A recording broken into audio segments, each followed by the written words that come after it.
They fined her $500 for a garage sale, claiming it broke their rules. HOA chairwoman Sarah Harrington had silenced others before, confident in her control. But Lisa McCall wasn't backing down. What came next exposed the corruption and left Sarah facing consequences she never saw coming. Let's start at the beginning. It was a sunny Saturday morning in California, and the McCall house was buzzing with activity. Lisa, a 38-year-old single mom, was setting up tables in her backyard, carefully arranging old toys, books, and clothes into neat piles. The aroma of freshly brewed coffee wafted through the air as her son James excitedly helped tape up a bright poster near the driveway that read, "Garage Sale Today." Lisa felt a flicker of hope. This sale wasn't just about decluttering. It was her way of raising money for James's upcoming school camping trip. She wanted him to have every opportunity, even if it meant letting go of a few sentimental items. But just as Lisa stepped back to admire their hard work, the unmistakable clack of heels on concrete made her turn. There she was, Sarah Harrington, the self-proclaimed queen of the HOA. Dressed in an immaculately pressed suit, Sarah strutted toward Lisa like she was inspecting a crime scene. "Good morning, Lisa," Sarah began, her smile sharp enough to cut glass. "I see you're preparing for a little event." Lisa hesitated. "Yes, a garage sale, just clearing out some old stuff." She gestured toward the tables, trying to keep the mood light. Sarah's smile froze.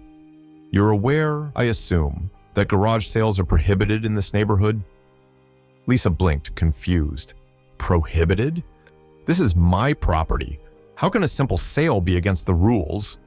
With the air of someone presenting a smoking gun, Sarah reached into her oversized tote bag and pulled out a glossy booklet. Flipping through the pages with theatrical precision, she stopped at a highlighted section. "Right here, Rule 5. All commercial activities must be pre-approved by the HOA board, and to my knowledge, no such approval was granted." Lisa took the booklet, her fingers tightening around the edges as she scanned the words. "This is ridiculous," she said, her voice trembling with frustration. "I'm not running a business, it's just a yard sale." Sarah's expression turned steely. "Rules are rules, Lisa. Either pack this up or I'll be forced to issue a fine." Now imagine how Lisa felt in that moment. A harmless garage sale on her own property was suddenly treated like a federal offense. And let me tell you, Sarah wasn't just enforcing the rules. She was savoring it. You could see it in the way she tilted her head, daring Lisa to push back. Lisa handed the booklet back, her jaw set. "I'm not taking it down." Sarah arched an eyebrow, her smile returning but colder now. "Suit yourself. Expect a notice in your mailbox." As Sarah walked away, Lisa felt her cheeks flush with anger. It wasn't just the absurdity of the rule, it was the audacity. The way Sarah acted like she owned not just the HOA, but the entire neighborhood. Lisa glanced at James, who had stopped taping posters and was watching the exchange with wide eyes. "Mom, are we in trouble?" he asked quietly. Lisa knelt beside him, smoothing his hair. "No, sweetie, we're not. Some people just think they can boss everyone around, but they can't." Over the next few hours, Lisa learned just how deeply Sarah's control ran. Neighbors stopped by, some offering cautious words of support, others murmuring apologies as they walked away. One elderly man, Mr. Clark, whispered, "Be careful. Sarah's fined people for planting flowers that weren't community approved. She even made the Johnsons repaint their door because it wasn't neutral enough." Lisa couldn't believe what she was hearing. This wasn't just about her garage sale. This was about Sarah wielding power like a tyrant. And if Sarah thought Lisa would roll over and accept it, she was in for a surprise. As the sun dipped below the horizon, Lisa sat on her porch, staring at the tables still laden with unsold items.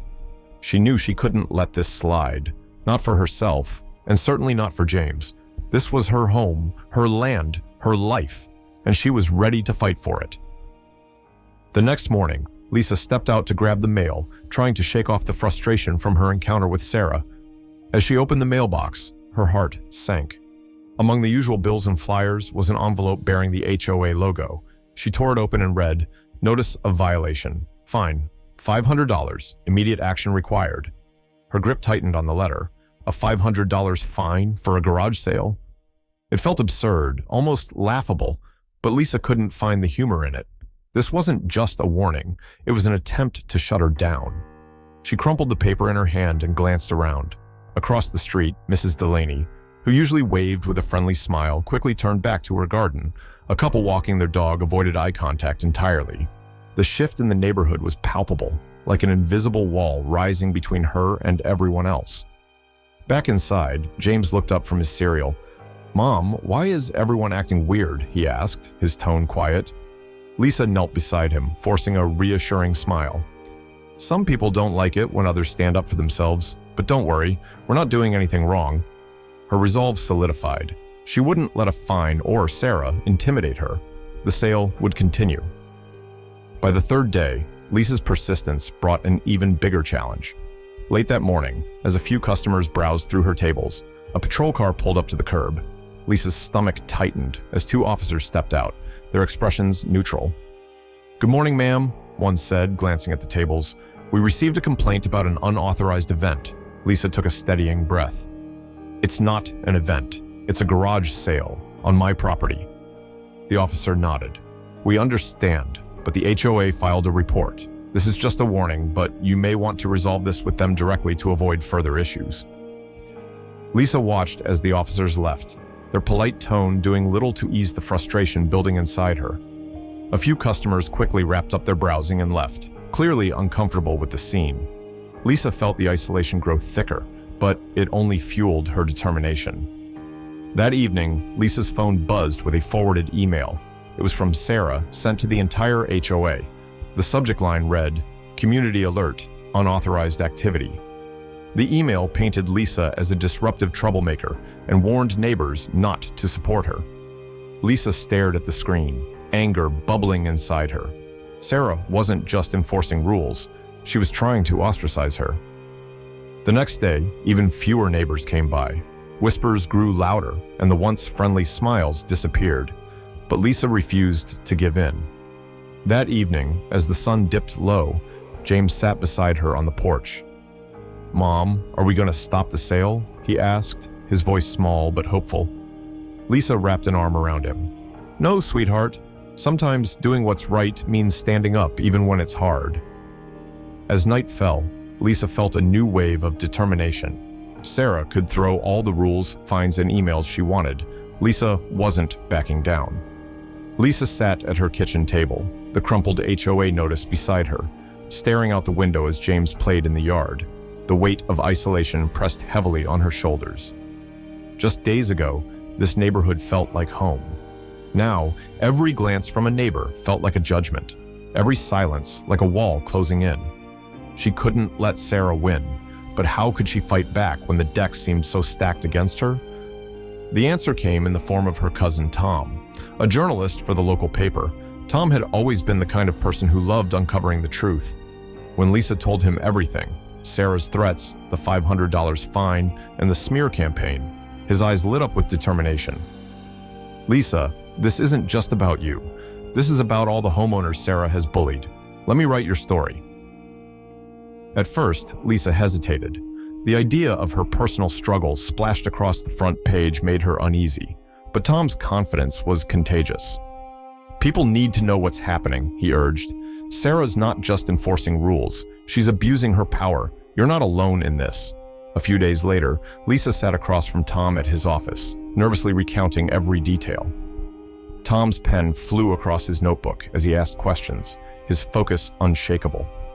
By the end of the interview, Lisa felt lighter, as if she'd finally shared a burden that had been weighing her down for weeks. The article was published the following Sunday under the bold headline, "When Homeowners Associations Become Dictators." It detailed Sarah's aggressive tactics, including the arbitrary fines and her pattern of targeting residents who dared to push back. Lisa's story was the centerpiece, her courage highlighted as an example for others to stand up for their rights. The response was immediate and overwhelming. By Monday morning, Lisa's phone buzzed constantly with messages of support. Neighbors she barely knew reached out, apologizing for staying silent and thanking her for speaking up. But it wasn't just words. People started showing up. By midweek, a group of activists had gathered outside Lisa's home, holding signs that read, "My land, my rules," and "Say no to HOA bullies." Their voices were loud and unwavering, drawing attention from passers-by and even local news stations. Lisa stood on her porch, watching as cars slowed down to read the signs. She felt a surge of hope she hadn't experienced in weeks. For the first time, she wasn't fighting alone. Meanwhile, Lisa worked tirelessly to gather evidence against Sarah. Digging through old HOA documents, she uncovered a disturbing pattern. Sarah had been imposing fines for violations that didn't exist in the HOA's official rulebook, like planting flowers that were too bright or hosting backyard barbecues without prior approval. Worse, the fines weren't being used for community improvements. Instead, they were funneled into vague administrative costs that conveniently coincided with Sarah's personal expenses. Lisa's determination grew with every discovery. Sarah's actions weren't just unethical, they were deeply personal. Lisa couldn't shake the thought of all the other families Sarah had likely intimidated into silence. One afternoon, Tom stopped by with even more news. "I've been digging too," he said, sliding a folder across the table. Inside were receipts, emails, and records that painted a damning picture. Sarah had been using HOA funds to cover everything from luxury dinners to questionable business trips. Lisa's hands trembled as she flipped through the documents. "This is it," she said, her voice steady despite the adrenaline coursing through her. "This is how we stop her." As the days passed, the crowd outside Lisa's house grew. What started as a handful of activists turned into a movement, with residents from other neighborhoods sharing their own stories of HOA abuse. Reporters showed up, cameras rolling as Lisa calmly explained her fight for justice. And while Sarah stayed silent, the pressure was mounting. Lisa could feel it. Sarah's iron grip on the community was beginning to slip. When Lisa's story reached the local news, it didn't just spark attention, it ignited a firestorm. News vans lined the quiet suburban street as reporters interviewed Lisa on her front porch. With her calm but resolute demeanor, she explained the harassment, the fines, and the relentless attempts to silence her. Her words struck a chord, turning her garage sale into a symbol of resistance against HOA overreach. But Sarah Harrington, the HOA chairwoman, wasn't going to let the narrative spiral out of her control. In an on-camera interview, she attempted to portray herself as a misunderstood leader. "I'm just enforcing the rules to maintain our community's standards," she declared, her tone dripping with mock sincerity. "It's not about targeting anyone, it's about protecting the interests of all our homeowners." From the outside, Sarah's words might have seemed reasonable, but for those who had experienced her tactics firsthand, it was a bitter reminder of her manipulative nature. Lisa, watching from her living room, clenched her fists. "Protecting the community? She's protecting herself," she muttered, shaking her head. As public interest grew, so did the scrutiny. Local authorities initiated an audit of the HOA's finances, spurred by allegations Lisa and other residents had quietly raised. What they uncovered was more damning than anyone had imagined. HOA funds, meant for neighborhood improvements, had been used for extravagant dinners, luxury vacations, and even home renovations, Sarah's home, to be exact. The revelations hit the news like a tidal wave. Headlines blared, "HOA funds misused by chairwoman," and "community leader under fire for financial misconduct." Residents who had once stayed silent began speaking out, emboldened by the proof of Sarah's wrongdoing. Lisa, armed with this evidence, took the next step: legal action. She and her lawyer, a sharp-witted woman named Rachel Davis, filed a lawsuit against the HOA. The case wasn't just about Lisa's fines, it was about holding Sarah accountable for years of unchecked power. In court, Rachel presented a clear and devastating argument. She laid out the illegal fines Sarah had imposed on Lisa, proving they were not only baseless, but in direct violation of HOA bylaws. Financial records exposed Sarah's personal spending disguised as administrative expenses, leaving the judge visibly unimpressed. Sarah's attempts to defend herself crumbled under the weight of the evidence.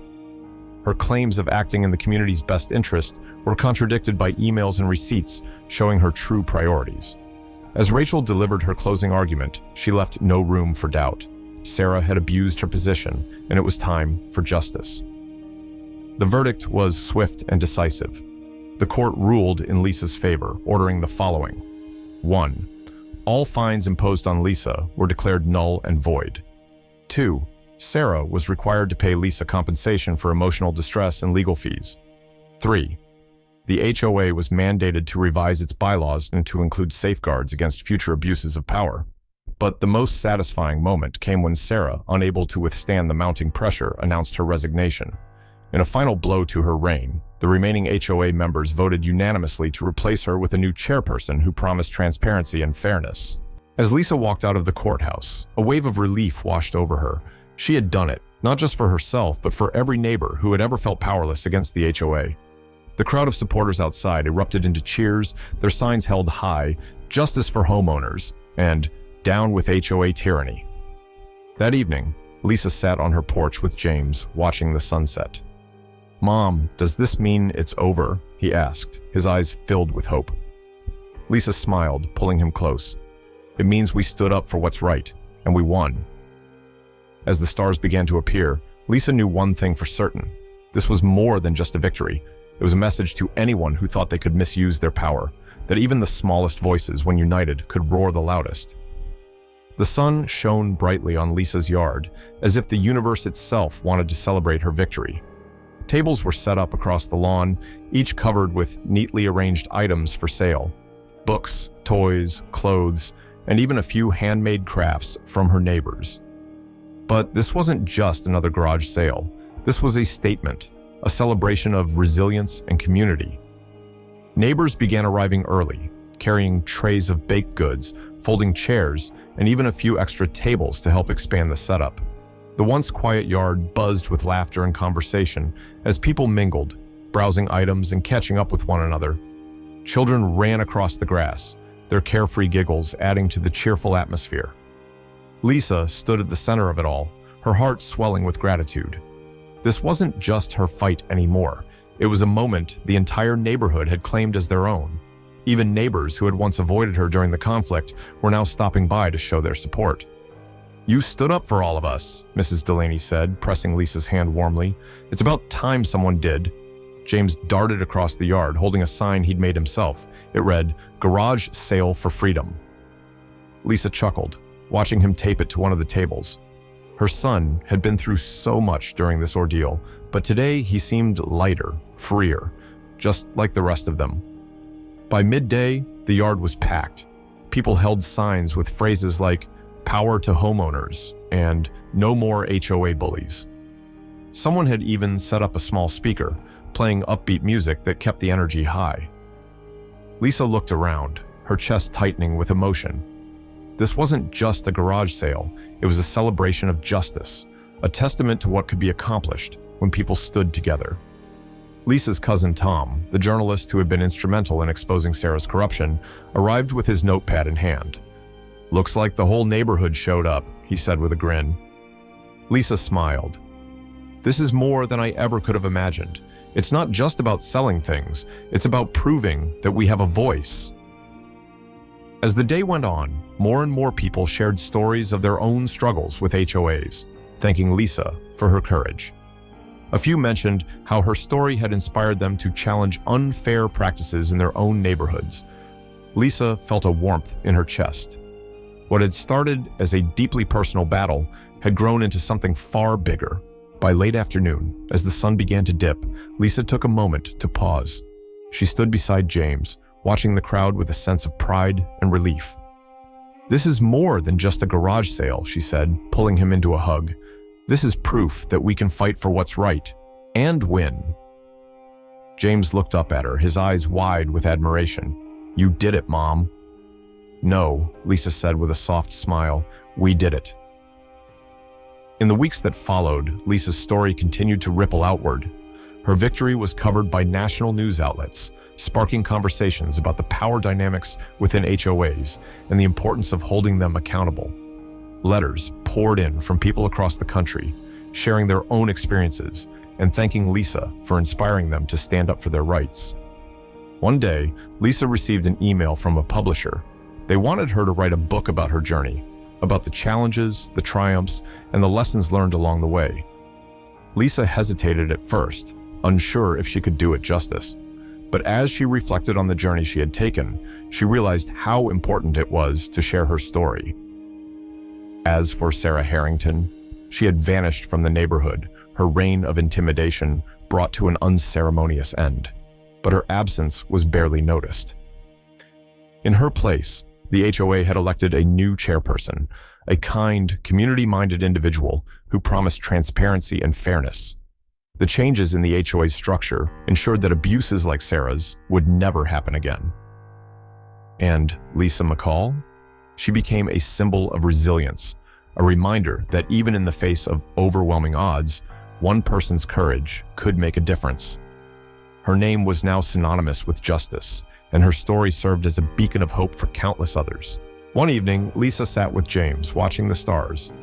"Mom, will things ever be normal again?" he asked. Lisa smiled, holding him close. "Maybe not," she said, "but we've made something better.